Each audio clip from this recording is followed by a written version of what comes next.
Welcome to the Supply Chain Pioneers podcast, where we highlight industry leaders on the forefront of innovation and technology in planning, procurement, and logistics. Hosted by your supply chain pro to know, Ulf Venne. Supply Chain Pioneers is powered by Everstream Analytics. Everstream gives you the predictive insights and analytics to make your supply chain faster, smarter, safer, and leaner. Go to everstream.ai to book your demo today. Hello, everybody, and welcome to a new episode of Supply Chain Pioneers. This time it's the anniversary edition. And I have to say, the podcast started in Barcelona, where I'm right now, at Gartner, and it's been 2 years by now. And this year for anniversary, I thought, hey, I don't want to talk all the time alone. Also because I injured myself, and you can see it here. So I'm not looking as good as I should for this grand occasion that is a 2-year anniversary. So what I decided to do is I took a lot of the old guests that were on the podcast and have been here this year and asked them to talk a little bit about their experience on Gartner, and also what they did between the podcast and what they did here at the Gartner conference. And actually, I thought it's pretty interesting. And after the recording, still have to say, very interesting. And now, I hope you have a lot of fun with the Gartner interviews. And with that, I wish you a nice day and have fun. Hi, everybody. Welcome back. And right now I'm here with Nadine-Kiratli Schneider from Schaeffler Technologies. Nadine, is your first time at Gartner? How is it? Hi, Ulf. Very happy to be here. No, it's actually my second time at Gartner. Ah, good. I think the first time I joined in London was the first Gartner after the Corona pandemic. So that was really great because the network that I was exposed to was just fantastic. And now it's my second time after 2 years of a pause. Okay. And how is it this year? It's vibrant, as always, I was going to say. It feels like I've been here so many times, and that's just because it's open, the environment here. You're just welcomed, and you can just approach anyone and network with people. And basically any topic that you start talking about, everyone can relate to because we all share the same challenges. And it's just great to exchange with people on potential solutions available. And we also share the same passion for supply chain. Exactly. And the sun that is shining in Barcelona at any time. So you can sit outside and have a talk. Exactly. Talking about having a talk, you also spoke at the conference. That's correct. What was your speech about? I was sharing our story about how we combine process, people, and technology for building transport supply chains that are resilient. And I think the theme of the conference, also the 2 keynotes that we've heard from Lindsay Azim and also Peter Hissens, they were exactly on that. The times that we are in, they're super complex. It's not the new normal anymore. It's the never normal. Uncertainty is a given. Change is the new normal, so to say.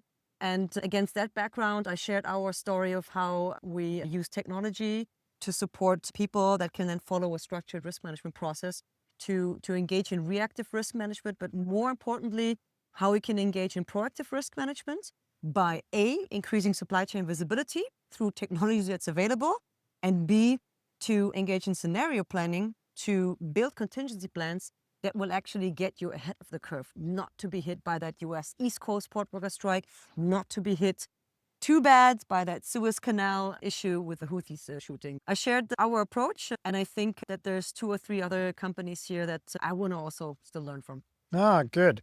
So what you want to say is people, process, technology.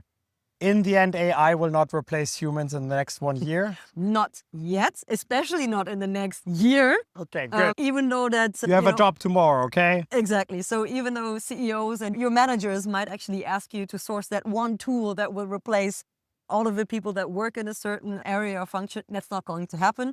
We still need people, first of all, to choose a tool that makes sense for your company, to adapt the processes or to adapt a tool to the processes in your company, to make sure that you actually leverage the tool, and then you work with the insights generated from the tool. I think that AI is not yet at a state where it completely replaces human decision-making.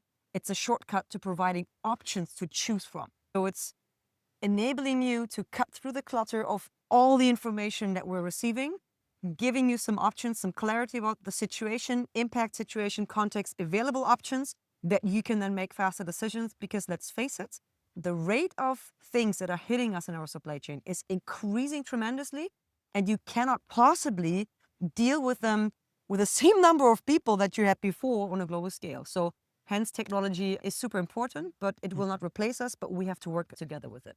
Yeah. With increased complexity, there's no other way. Okay, talking about increased complexity, this conference obviously is huge, right? Yeah. How is it? How were you able to build your network quickly? How did you prepare for the conference to mingle with so many people? Because I see you're running around everywhere, having lunch and so on. Yeah, typically how I prepare for conferences is that I give a shout out via my network on LinkedIn. Just check who is there. Typically I also know from a few people who will be there. Half of the connects that I'm making here have been set before. So, hey, gonna be there. Yeah, let's meet. And the other half is just by sitting in the presentations, following up with the speakers, and then just by coincidence running into people, sitting next to someone, just starting a chat. Hey, where you from? What are you working on? And this is how it just works. Coming here with an open mindset and trying to also for just 3 days, if it's just 3 days, to disentangle yourself and detach from your normal working routine. Because I have a great team at home who's taking care of everything. That makes me having the full experience here at Gartner conference. The risky ladies, correct? The risky ladies, exactly. Yeah. Shout out to the risky ladies. They're great, by the way, the risky ladies. So first of all, I really just appreciate your mindset all the time, right? Very open mindset. That's great. And Thank you. always keep learning out there as well. And with that, I guess I just want to say thank you for doing this. It's great. Thank you for having me, Ulf. Okay, perfect. Have a nice day, everyone. Bye. Bye. Hey, everybody. I'm here today with John Davis from Everstream Analytics, doing applied meteorology for a lot of different clients. John, how are you today? I am doing great on a beautiful day in Barcelona. Yeah, and we're today at the Gartner conference, as I already talked about, I guess, in this video. Anyway, how do you like the conference? Wonderful, really good. And the amount of people there, the amount of companies there, the interaction is really well run. It's in a really cool area of Barcelona, but yeah, really well organized and it's fantastic.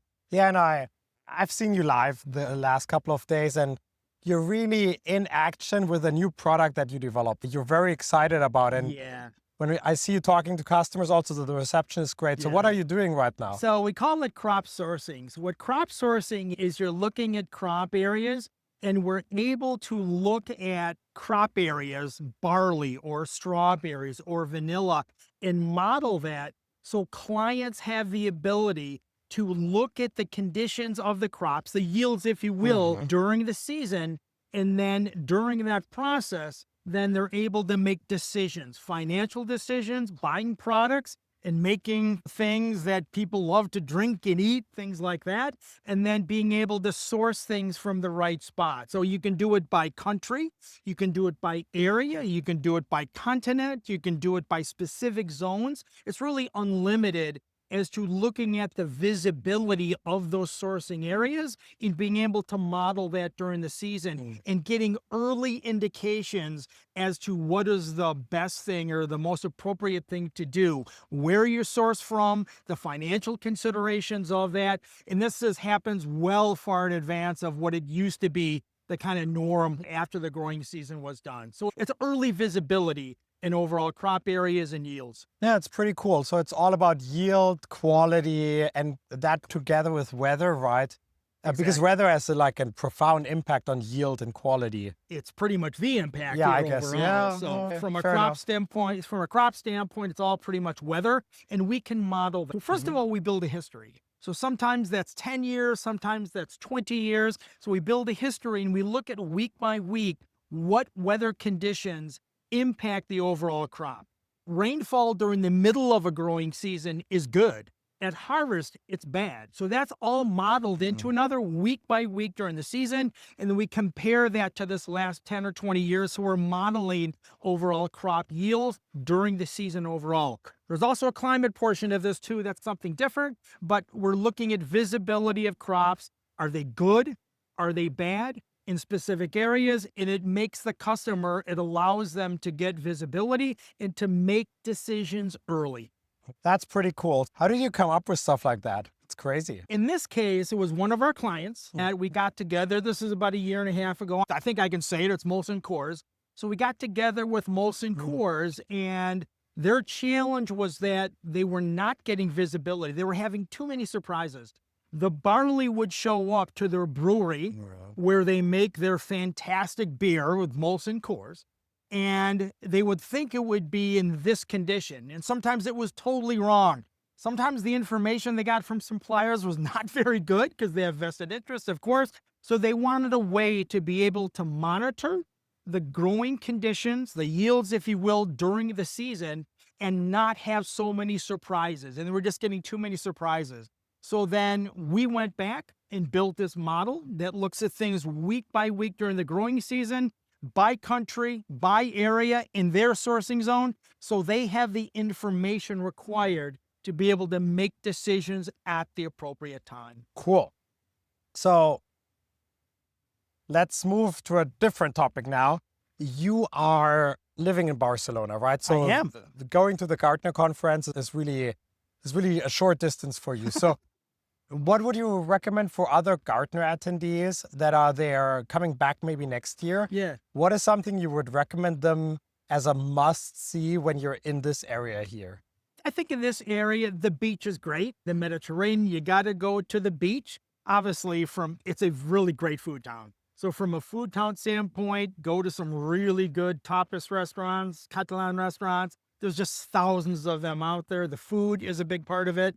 I would say if seeing things overall, yeah, Sagrada Familia. If you haven't seen it, you got to see it. You have to. It's amazing. And I live here. And of course, when you live here, you don't go there very often. But the times that we have friends visit, we go over there. Pretty amazing place overall. The museums, absolutely fantastic. Yeah. And just walking around areas, the old town or the Gothic Quarter is just fantastic. I live near Montjuic. That's where the Olympics took place. That's where the football team plays now up in Montjuic, now that the stadium is being built. But that's a great area. Museums, beautiful nature. It's a really beautiful thing. And if you have a little bit more time, then going out to Montserrat, which is this rock formation. Yeah. My kids are rock climbers, so they rock climb out there all the time when they're here. And Montserrat is one of the special places in the world. It's just an amazing place. Okay. So if you have a half a day, yeah, Montserrat. So that's a little bit of a gamut, close, far. Yeah, it's good.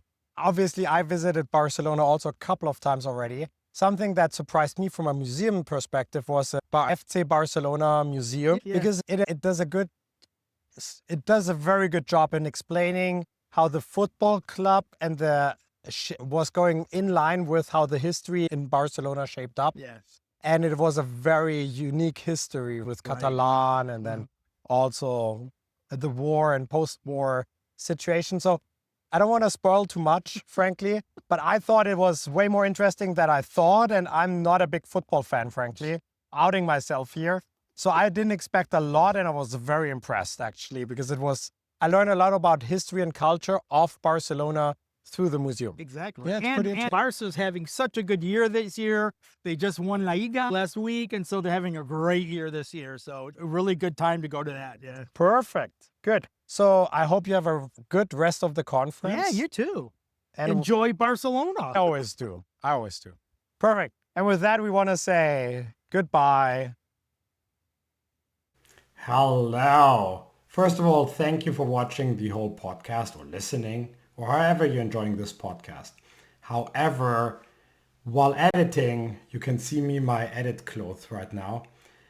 I realized there need to be 2 Gartner podcasts because we have 4 amazing guests and otherwise the episodes are getting too long. What you have seen right now is part 1 of the Gartner podcasts, and part 2 is coming very soon. And I hope you look forward to that. It's going to be in 2 weeks. And with that, I wish you a great day. And we will return soon with the anniversary edition. Have a nice day. This was Supply Chain Pioneers. Thanks for watching, listening, or however you are enjoying this podcast. You can find Supply Chain Pioneers on Spotify, Apple Podcasts, all other major podcast players, as well as on YouTube at Ulf Talks Supply Chain. Please don't forget to like, subscribe, and comment. See you next time.